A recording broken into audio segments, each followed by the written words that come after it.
नमस्कार, मी सुनीताच किचनमध्ये आपणा सर्वांचं मनापासून स्वागत। तर आज आपण बनवणार आहोत गुळंबा।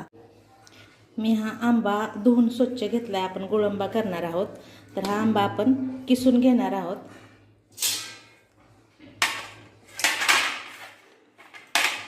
मिक्सरवरती होऊ शकत नाही, आपण फक्त ह्याला किसून घेणार। ह्याचा देठ काढणार आहोत आपण आणि किसून घेणार आहोत। ह्याच्यातली कैरी आहे ती बाजूला काढणार, आतली जी कुई असते ना ती बाजूला काढणार आहे, म्हणजे किसताच किसून घेणार आहोत आपण। साधारणपणे किसलेला जे आंबा आहे त्याचा किस एवढा पडलेला आहे, त्याच्यावरचं जे हिरवा भाग होता ना तो पण त्याच्यामध्ये आलेला आहे। आणि एवढ्या आंब्याला, हा आंबट आंबा नाही, तुम्ही लोणच्याचा पण आंबट आंबा असतो ना तोही घेऊ शकता। आणि एवढ्या आंब्याला साधारणपणे मी 1 वाटी गूळ घेतला आहे। तुम्हाला जर जास्त आंबट नको असेल तर तुम्ही अजून गूळ वाढवू शकता, किंवा जर आंबट पाहिजे असेल तर गूळ कमीही करू शकता। तर आता मी गॅसवरती कढई ठेवते आणि गॅस ऑन करते। मी या ठिकाणी थोडंसंच तेल घालणार आहे, जास्त नाही तेल घालणार। हे बघा, 1 ते 1.5 पळी घालणार आहे तेल, जास्त घालायचं नाही तेल ह्याच्यामध्ये। आणि याच्यामध्ये 1 चमचा जिरं मी टाकणार आहे, छोटा चमचा घेतला आहे जिरं। तडतड होईपर्यंत आपण वाट बघणार आहोत ह्याची। मुलं खूप खातात गुळंबा, तुम्ही नक्की ट्राय करा। तडतड होईपर्यंत फक्त वाट बघणार आहोत आपण ह्याची। तडतड झालं का ह्याच्यामध्ये 2 लवंगाचे आहेत त्या मी घालणार आहे।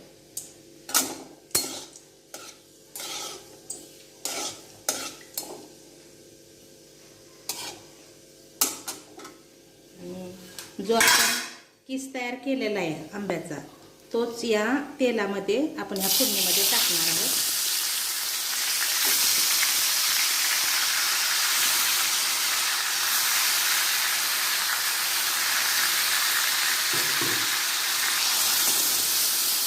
आणि व्यवस्थित असं याला परतून घेणार आहोत।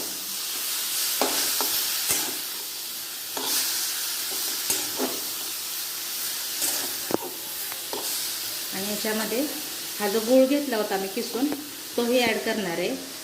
आपण गूळ का घालतोय ह्याच्यामध्ये, तर तो आंबट गोड लागतो म्हणून। आणि हा गूळ पूर्णपणे वितळून नंतर घट्ट होतो, म्हणजे पाक कसा तयार होतो त्या प्रकारे तयार होतं हे। आणि याच्यापुरतंच आपण थोडंसं किंचितसं मीठ पण घालणार आहे, थोडंसंच मीठ घालणार आहोत आपण ह्याच्यामध्ये। आणि वेलची पूड मी तुम्हाला जर असं घालायचं नसेल तर तुम्ही डायरेक्ट वेलची 3-4 जर घेऊन नंतर वाटल्या तरी पण चालू शकतात। पण मी या ठिकाणी 1 अर्धा चमचा वेलची घालणार आहे। वेलचीचा वास खूप छान येतो ह्याच्यामध्ये, त्यासाठी अर्धा चमचा वेलची घालणार आहे। आणि हे पूर्णपणे, हे बघा गूळ पूर्णपणे वितळायला लागलाय। आणि हे पातळ होतं पण नंतर एकदम घट्ट होतं, 5 ते 7 मिनिटांमध्ये घट्ट होतं। आपण पुरण कसं परतून घेतो त्या प्रकारेच। तुम्हाला जर जास्त आंबट पाहिजे असेल तर तुम्ही लोणच्याचा आंबाही वापरू शकता, पण हा आंबा जो आहे तो जास्त आंबट नाही, कैरी जास्त आंबट नाही आहे। तुम्ही लोणच्याची कैरी असतात ना त्याही वापरू शकता याच्यासाठी।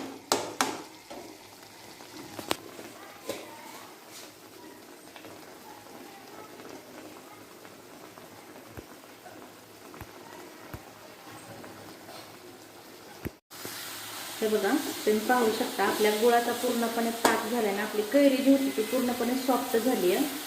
आणि गुळाचा पाक होऊन पूर्ण आपला गुळंबा तयार होत आला आहे। हे बघा, पूर्ण अशी तार तुटायला लागली त्याची, म्हणजे गुळाचा पाक जे आहे ते परफेक्ट झालेला आहे ह्याच्यामध्ये। आपण आता गॅस बंद करणार आहोत। जर तुम्हाला हा व्हिडिओ आवडला असेल तर जर माझ्या चॅनलवर तुम्ही नवीन असाल तर माझ्या चॅनलला सबस्क्राईब करा, त्याचबरोबर लाईक करा आणि जास्तीत जास्त जणांना शेअर करा तुमच्या मित्रमैत्रिणीला। आणि हा व्हिडिओ पूर्णपणे बघा। धन्यवाद। आपण गॅस बंद करू।